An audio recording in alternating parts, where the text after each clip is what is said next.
Agricultural sector and innovative trends. അപ്പോൾ ഇതാണ് നമ്മുടെ chapter. Hello guys, welcome to my channel.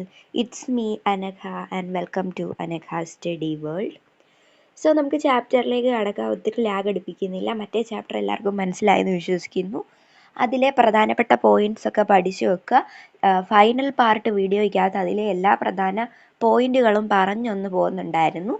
Okay, അപ്പോൾ നമുക്കിത് സ്റ്റാർട്ട് ചെയ്യാം. ആദ്യം തന്നെ ചിങ്ങം 1 കാർഷിക ദിനത്തിൽ ഒരു കുട്ടി കർഷകനുള്ള ആദരവ് നൽകിയതിനെ പറ്റി കൊടുത്തിട്ടുണ്ട്. ഇതൊന്നും വലിയ ഇമ്പോർട്ടൻ്റ് അല്ല. നിങ്ങൾക്ക് വേണ്ടിയത് അതിനകത്തു നിന്നുള്ള പ്രധാനപ്പെട്ടത് ഈ ഒരു പോയിൻ്റൊക്കെ ഇവിടെ നിന്നൊക്കെയാണ് സത്യം പറഞ്ഞ ഒരു ചാപ്റ്റർ തുടങ്ങുന്നത്. ജസ്റ്റ് എന്നാലും നോക്കാം. The above is the reply speech given by Naveen, the winner of Kutti Karshagan Award of the Department of Agriculture, after receiving the school's honor on Chingam 1, the Farmers' Day. ചിങ്ങം 1 കാർഷിക ദിനത്തിൽ department of അഗ്രികൾച്ചറിൽ നിന്ന് കുട്ടി കർഷകൻ എന്ന് പറയുന്ന award win ചെയ്ത ഒരാളുടെ സ്പീച്ചാണ് മേളിൽ കൊടുത്തിട്ടുള്ള നവീൻ എന്ന് പറയുന്നത്. അപ്പോൾ do you also cultivate like Naveen? നവീനെ പോലെ നിങ്ങൾക്കും കൃഷിയിൽ താല്പര്യമുണ്ടോ? നിങ്ങൾ കൃഷി ചെയ്യാറുണ്ടോ? Can you write about the importance of agriculture? അഗ്രികൾച്ചറിൻ്റെ ഇമ്പോർട്ടൻസിനെ പറ്റി എഴുതാമോ എന്നാണ് ഇവിടെ ചോദിച്ചിരിക്കുന്നത്. ഇനിയും ഫിഗർ 12.2 നല്ലൊരു ഫിഗറാണ് നമുക്ക് കാണാൻ വരുന്നത്. 12.2 നല്ലൊരു സീനറി, 2 കർഷകരെ കാണാം, ഒരു വയൽ കാണാം. ആ ഒരു വയലിൽ അവരെന്ത് ചെയ്യാണ്? ഇത്ത് വിതയ്ക്കുവാണെന്നാണ് തോന്നുന്നല്ലേ. കണ്ടോ, പൂക്കളൊക്കെ പുറകിൽ ഇങ്ങനെ നിൽപ്പുണ്ട്. നല്ലൊരു scenery. Agricultural sector is one of the oldest and most important sector of the economy. നമ്മുടെ സാമ്പത്തികത്തിൻ്റെ തന്നെ ഏറ്റവും ഇമ്പോർട്ടൻറ്റും പഴയതുമായിട്ടുള്ള ഒരു വിഭാഗം തന്നെയാണ് അഗ്രികൾച്ചർ എന്ന് പറയുന്നത്. It is also the largest unorganised sector in India. ഇന്ത്യയിലെ ഏറ്റവും വലിയ അൺഓർഗനൈസ്ഡ് ആയിട്ടുള്ള സെക്ടറും ഇത് തന്നെയാണ്. Agriculture provides food for the people and fodders for the livestock. നമുക്ക് വേണ്ടിയ ഫുഡും അതുപോലെ തന്നെ മൃഗങ്ങൾക്ക് വേണ്ടിയ ഫുഡും ആര് തരുന്നുണ്ട്? അഗ്രികൾച്ചർ നൽകുന്നുണ്ട്. The agricultural sector plays a major role in providing employment and ensuring food security in the country. നമ്മുടെ രാജ്യത്തിൽ ഭക്ഷ്യ സുരക്ഷ ഉറപ്പുവരുത്താനും ജോലി ഉറപ്പുവരുത്താനും ഒക്കെ സഹായിക്കുന്നതും അഗ്രികൾച്ചറൽ സെക്ടറാണ്. It helps the growth of industries by providing raw materials. അതായത് അസംസ്കൃത വസ്തുക്കൾ തന്നിട്ട് ഇൻഡസ്ട്രിയുടെ ഗ്രോത്തിനെ ഇത് സഹായിക്കുന്നുണ്ട്. Agricultural products are also of great importance in our daily life. നമ്മുടെ നിത്യജീവിതത്തിൽ അഗ്രികൾച്ചറൽ പ്രൊഡക്ട്സിന് വളരെയധികം ഇമ്പോർട്ടൻസ് ഉണ്ട്. ഇനി complete list of agricultural resource you use every day. എല്ലാ ദിവസവും നമ്മൾ ചെയ്യുന്ന അഗ്രികൾച്ചറൽ റിസോഴ്സസിനെ പറ്റിയിട്ട് ഇവിടെ ലിസ്റ്റ് ചെയ്യാനാണ്. അതായത് cultivated at home or locally, നമ്മുടെ നാട്ടിലോ വീട്ടിലോ ഒക്കെ കൾട്ടിവേറ്റ് ചെയ്യുന്നതും നോട്ട് കൾട്ടിവേറ്റഡ് ലോക്കലി, അങ്ങനെ ചെയ്യാത്തതുമായിട്ടുള്ളത് ലിസ്റ്റ് ചെയ്യാനാണ്. ഇത് ഈസിയാണ്, ചെയ്യാവുന്നതേ ഉള്ളൂ. You have realised that not all agricultural products we use are cultivated in our locality. നിങ്ങൾക്കറിയായിരിക്കുമല്ലോ, നമ്മൾ ഉപയോഗിക്കുന്ന എല്ലാ കാർഷിക ഉൽപ്പന്നങ്ങളും നമ്മുടെ ചുറ്റുപാടും കൾട്ടിവേറ്റ് ചെയ്തതാണോ? അല്ലല്ലേ. Not all the crops or cropping system are used for agriculture in all part of India. ഇന്ത്യയുടെ എല്ലാ ഭാഗത്തും എല്ലാ സിസ്റ്റവും ഒന്നും ഉപയോഗിക്കുന്നില്ല അല്ലേ. What could be the reason for this? ഇതിൻ്റെ കാരണം എന്തായിരിക്കും? There are reasons for choosing different crops and cropping system depending on time and place. സമയത്തെയും സ്ഥലത്തെയും അനുസരിച്ചാണ് ഇതുപോലത്തെ പല ക്രോപ്പ് എടുക്കുകയാണെങ്കിലും ക്രോപ്പിംഗ് സിസ്റ്റം തിരഞ്ഞെടുക്കുകയാണെങ്കിലും ഒക്കെ ചെയ്യുന്നത്.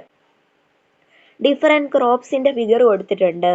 നമുക്കിതാ പ്ലാന്റേഷൻ കാണാം, ബിറ്റർ ഗാർഡ് കാണാം അല്ലേ, പിന്നെ തേയില കാണാം അങ്ങനെ ഇതൊക്കെയാണ് അവിടെ കാണാനായിട്ട് സാധിക്കുന്നത്.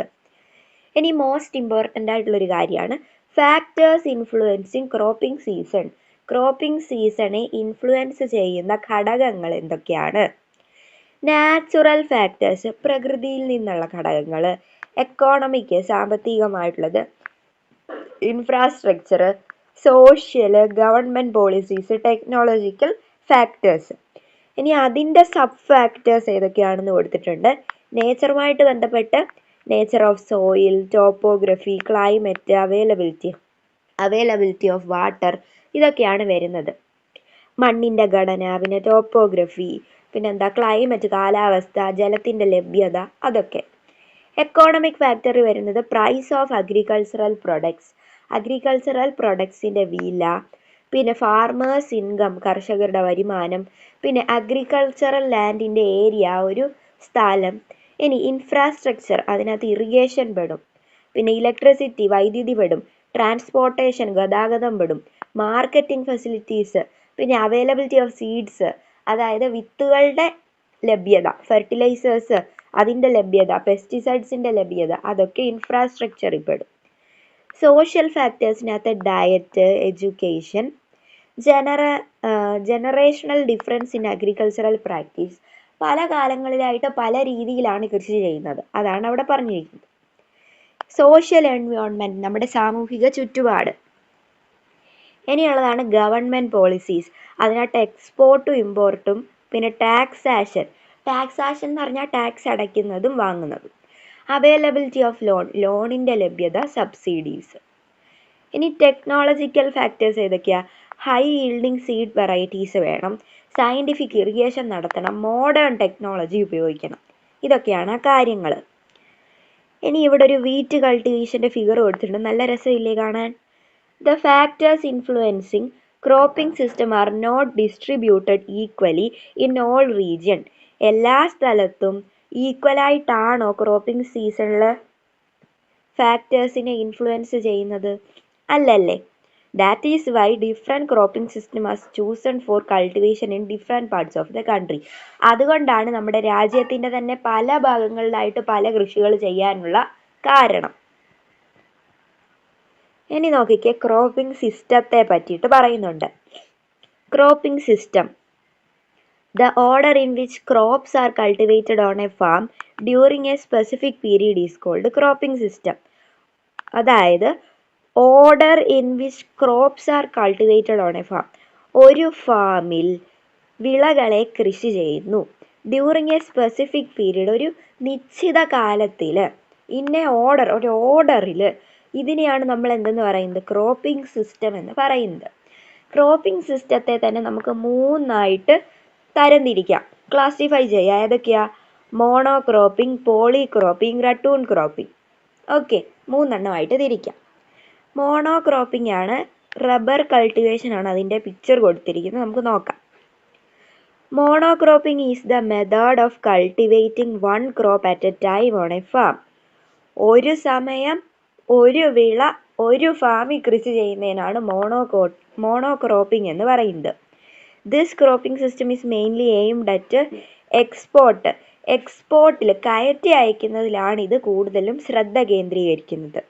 Since there is only one crop, ഒരു വിള മാത്രം ഉള്ളത് കൊണ്ട് തന്നെ പ്ലാന്റിങ്, മെയിൻ്റെനൻസ്, അതുപോലെ ഹാർവെസ്റ്റിംഗ് ഒക്കെ സ്മൂത്ത് ആയിട്ട് നടക്കും. Its main advantage is that, ഇതിൻ്റെ പ്രധാനപ്പെട്ട ഗുണം എന്താണെന്ന് വെച്ചാൽ, it can increase the profit from the farm land, ആ ഒരു കാർഷിക ഭൂമിയിൽ നിന്നുള്ള വരുമാനം കൂട്ടാൻ പറ്റും. Mono cropping increases the risk of pest attack, പക്ഷേ മോണോ ക്രോപ്പിംഗ് പെസ്റ്റ് അറ്റാക്കിനുള്ള സാധ്യത കൂട്ടും. റബ്ബർ, ടീ, ടപ്പിയോക്കയൊക്കെയാണ് മോണോ ക്രോപ്പിങ്ങിൻ്റെ എക്സാമ്പിൾസ്. ഓക്കെ, ഇത് മനസ്സിലായല്ലോ. ഇനി നോക്കിക്കേ, മൾട്ടിപ്പിൾ ക്രോപ്പിംഗ് അല്ലെങ്കിൽ പോളി ക്രോപ്പിംഗ്.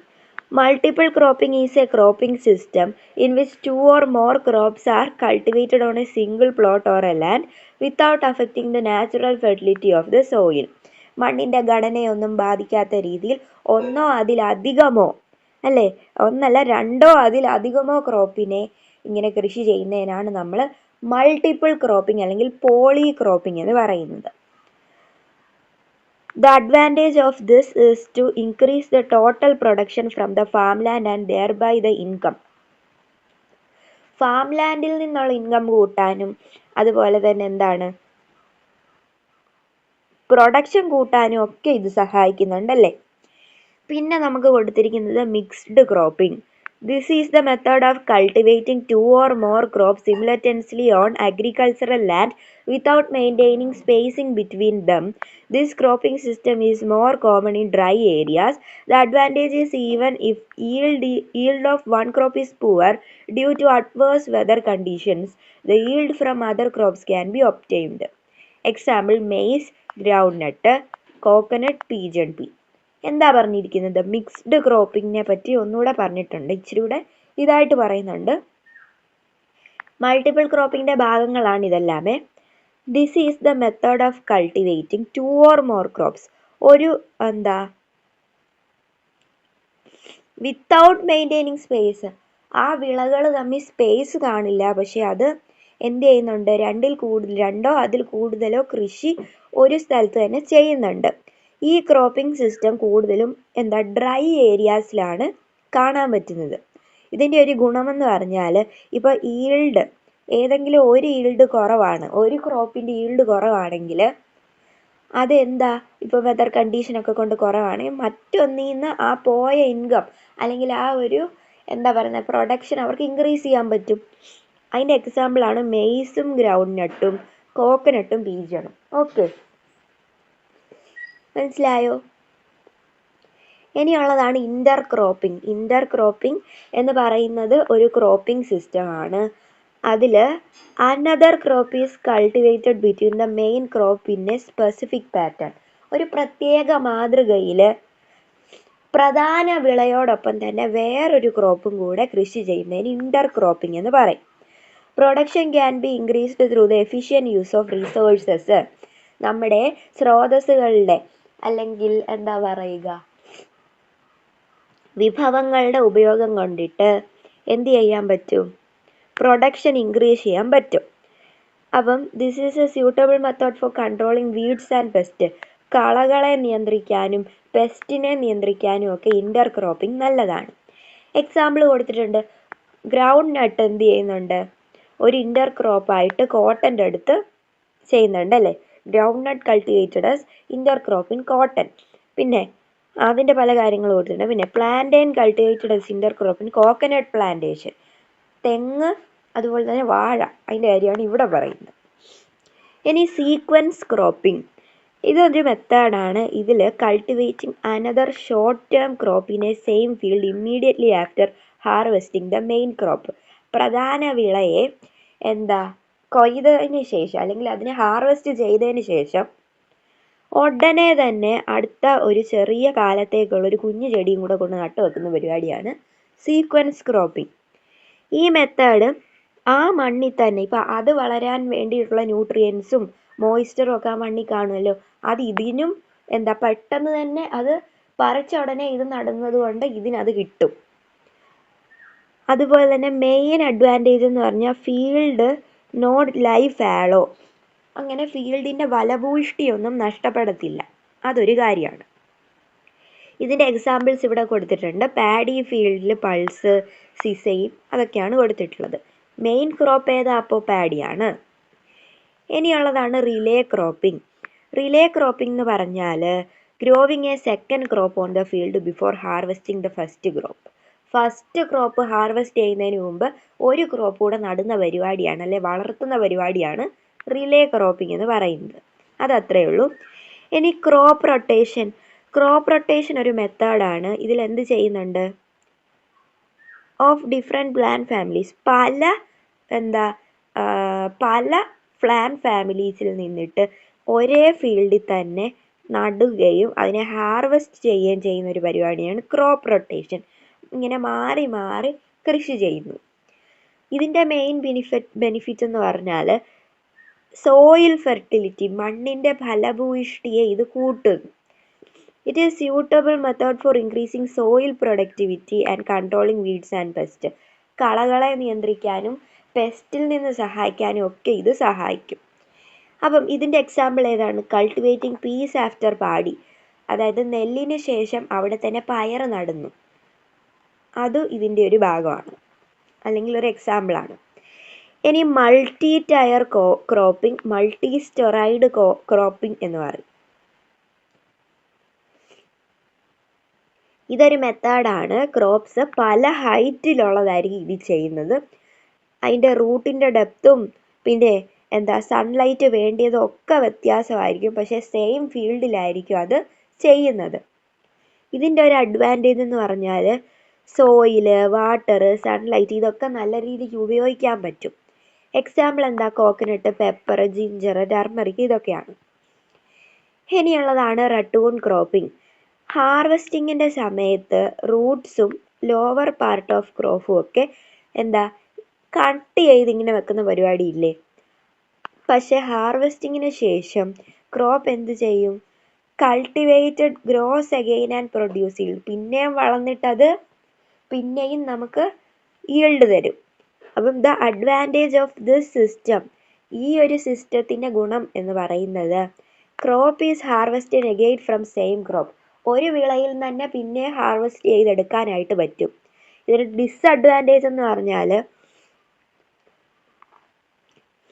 ഈൽഡിൻ്റെ ആ ഒരു പോസിബിലിറ്റി ചിലപ്പോൾ റെഡ്യൂസ് ആവാനൊരു ചാൻസ് ഉണ്ട്, അതൊരു ഡിസ്അഡ്വാൻറ്റേജ് ആണ്.